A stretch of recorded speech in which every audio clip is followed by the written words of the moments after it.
Diane, surprising piece now in Wednesday's Guardian about how it turns out businesses are mostly concerned with making money. So The Guardian, quote, "They're caving to bullies," end quote. Queer influencers in the US say brands have gone quiet. So normally when it comes to sort of Pride Month, a lot of companies will suddenly change all their logos to rainbow flags, unless they've got operations in the Middle East, in which case they keep their logos the same.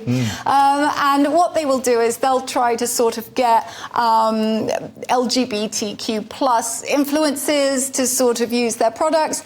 And one of these influencers has noticed that far fewer brands have reached out.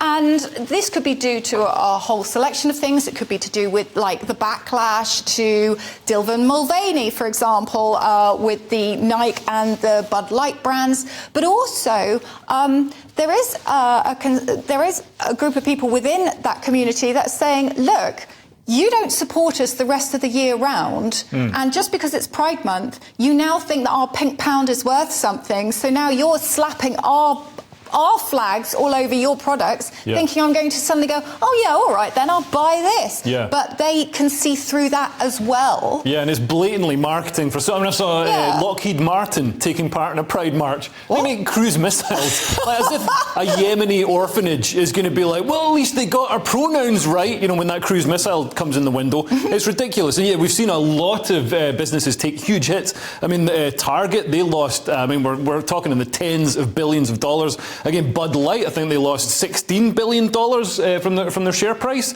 following the Pride or sponsoring Dylan Mulvaney. So it's become a more divisive sort of issue than it used to be. And in fact now Target, I've actually been targeted, no pun intended, by LGBTQ activists with bomb threats. Well, I understand that Starbucks has recently announced that they're actually going to pull a lot of the pride flags from their stores.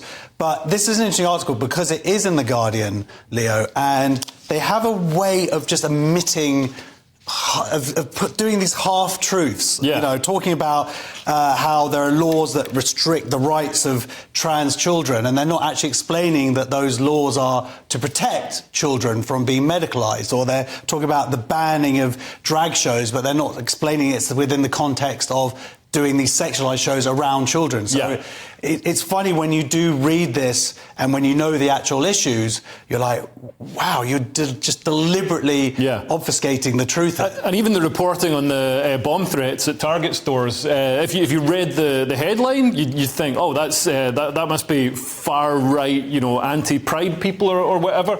And in fact, it was LGBTQ activists.